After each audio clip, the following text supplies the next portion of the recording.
अस्सलाम वालेकुम नाजरीन। इस किस्त के आगाज में काया लोगों और बालामीर के सिपाहियों के दरमियान लड़ाई जारी थी। कुछ देर की लड़ाई के बाद चुल्पान के भेजे गए सिपाही वहां पहुंच जाते हैं और बालामीर के तमाम सिपाहियों को मार देते हैं। दूसरी तरफ तैमूर और बालामीर के सिपाहियों के दरमियान भी लड़ाई जारी थी। वहां भी चुल्पान के सिपाही पहुंच जाते हैं और बालामीर के तमाम सिपाहियों को मार देते हैं। दूसरी तरफ काया कहता है कौन है ये, तो अकीस कहती है वैशी है, चुल्पान खातून ने इन्हें भेजा है। तो काया कहता है मैंने कभी नहीं सोचा था कि भेड़िए से पहाड़ की मलका की मदद की वजह से निजात पाऊंगा। जीती रहो, चुल्पान खातून सलामत रहें। जंगल में एक तरफ बालामीर का सिपाही कहता है आपका क्या ख्याल है, वो मर गए होंगे? तो बालामीर कहता है क्या अभी भी शक है, वो शिकस्त खा चुके होंगे। शिकार की असल तकरीबात तो अब शुरू होंगी, तुम इशारा दो। तो बाहर से एक तीर से अपने सिपाहियों को इशारा देता है तो वो ढोल बजाते हैं। तो अकीस कहती है हम शिकार नहीं करेंगे। अल्पागो खान को लगता है कि ये खबर शिकार करने वालों की तरफ से आई है। दानिश कहता है मगरिब से इशारा मिल गया है, शहजादे तैमूर के हाथ सलामत रहें, जानवर इस तरफ आते ही होंगे। तो खान कहता है तैमूर ने मुझे कभी हैरान नहीं किया, बेटे हमेशा सलामत रहो। फिर खान तीर चलाता है तो बालामीर के आदमी उन पर हमला कर देते हैं। कुछ सिपाही मारे जाते हैं। अल्पागो खान सख्त गुस्से में आ जाता है। फिर वो लोग बाहर आ जाते हैं और उनको घेरे में ले लेते हैं। फिर अल्पागो खान उनसे लड़ने लग जाता है। इतने में एक आदमी दिखाया जाता है तो एक सरदार कहता है ये तो 2 सर वाला भेड़िया है। फिर वो खान के कंधे वाली जगह से कपड़े हटा देता है। इस तरह खान का जख्म सामने नजर आ जाता है। तो वो सरदार कहता है इनके कंधे की तो बहुत बुरी हालत है, इस कंधे के साथ तो ये कुछ भी नहीं कर सकते।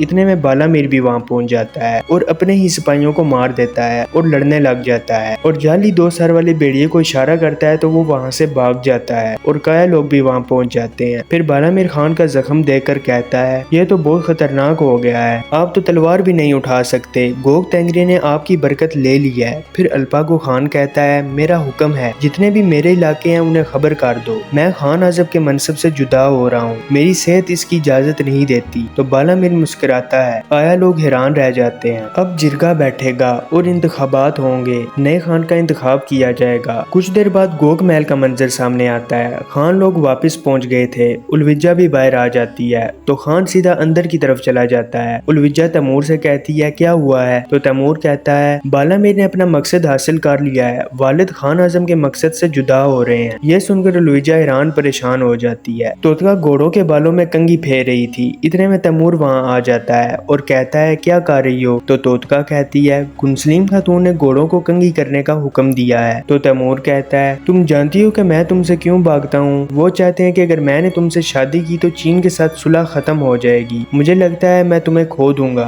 फिर तैमूर कहता है अगर तुम ये कहो कि मैं तुम्हारे साथ हूँ और ये कहो कि तुम मेरी बीवी बनोगी तो मैं चीन के गुस्से का मुकाबला करने के लिए तैयार हूँ और अपनी वालदा के गुस्से का भी। मुझे बस इतना कह दो कि तुमने मुझे कबूल किया। तो तोतका कहती है जो मेरी आंखें कह रही हैं वही मेरी जुबान भी कहती है। फिर कहती है लेकिन मेरे लिए इसे कबूल करना मुमकिन नहीं है, वही होगा जो मलका ने कहा है। ये सुनकर तैमूर गमगीन हो जाता है। फिर वहाँ से चला जाता है। तोतका को गले में कुछ होता है और खांसने लगती है, फिर नीचे गिर जाती है। इतने में गुनसलीम भी आ जाती है। तोतका दर्द से तड़प रही थी। तैमूर काया को लेकर मरकजी कमरे में पहुंच जाता है और उसे मारने लग जाता है और कहता है तुम तोतका से शादी नहीं करोगे? तो काया कहता है सब का मसला तख्त है और तुम्हें तोतका की पड़ी हुई है, मैं उस लड़की से बिल्कुल भी शादी नहीं करना चाहता, मैं तो अकीस को चाहता हूँ। इतने में उलविजा आकर उन्हें रोक देती है और कहती है अल्पागो खान कहाँ है? उन्हें हर जगह तलाश कर लिया, वो महल में नहीं है। अल्पागो खान कनता के साथ पहाड़ की जानिब रवाना था। बातोगा और अकीस भी उसके साथ थे और यहाँ इस किस्सा का इख्तिताम हो जाता है।